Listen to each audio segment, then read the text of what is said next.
હવે સમાચાર વિગતવાર. અંકલેશ્વર પાલિકાની જાહેર બજેટ હેઠળ જ જાગીરદારની પાલિકા મિલકત ઉપર જ દબાણ કરાઈ રહ્યું છે.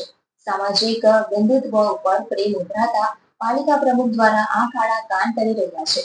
પાલિકાનો એક હોલ પણ નિઃશુલ્કમાં ઉપયોગ કરવામાં આવ્યો હોવાનું પાલિકા પૂર્વ સભ્ય એ ઉઘાડ્યું હતું. જવાહર બાગ પાસેના પાલિકા કોમ્પ્લેક્સ આગળ એક તરફ પાલિકા હોસ્પિટલનું સાઇડ બોર્ડ અને તે બોર્ડ વંચાઈ પણ ના એ રીતે લોખંડની એંગલો લગાવી દેવાય છે.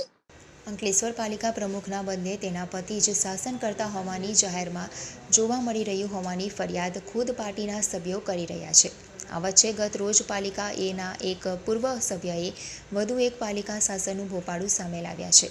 સોશિયલ મીડિયા ઉપર એક પોસ્ટ મૂકી હતી, જેમાં પાલિકાના જવાહર બાગ પાસેના મ્યુનિસિપલ કોમ્પ્લેક્સની ત્રીજા માળે રહેલ જાગીરદાર મીઠાઈની દુકાન સંચાલકને વાપરવા આપ્યું હોય તેમ તેનો સામાન સ્ટોરેજ કર્યો હોવાનો ફોટો વિડીયો વાયરલ કર્યો હતો, જે બાદ અનેક સવાલો ઉઠ્યા છે.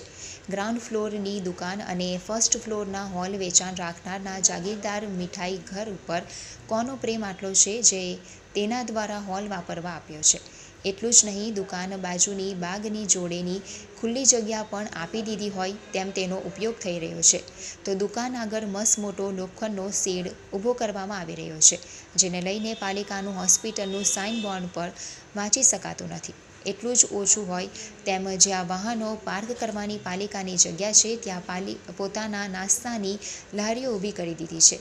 ત્યારે પાલિકા આમ તો નાના દબાણકારો પર રોફ ઝાડીને તેના પાકા દબાણો પણ તોડી પાડે છે, તો ગરીબ લારી ગલ્લા ધારકોના તો લારીઓ પણ ઉઠાવી લે છે. આ વચ્ચે પાલિકાના જ કોમ્પ્લેક્સમાં દુકાનદાર દ્વારા ઊભા કરવામાં આવેલ દબાણ સામે કેમ આ ખાડા કાન કરાઈ રહ્યા છે તેવા સવાલ ઊભા થઈ રહ્યા છે. અહીં પણ પ્રાંતવાદ જતી બંધુત્વ હોય તેમજ સામાજિક પ્રેમ ઉભરાઈ રહ્યો હોય એમ પાલિકા પ્રમુખ દ્વારા કે તેના પતિ દ્વારા રીતસરનું પોતાના પ્રાંતવાદનો મોહ દર્શાવી રહ્યા છે. એટલું જ નહીં, તેમનો આ મોહ બિનઅધિકૃત દબાણકર્તાઓ પ્રોત્સાહિત કરી રહ્યા છે.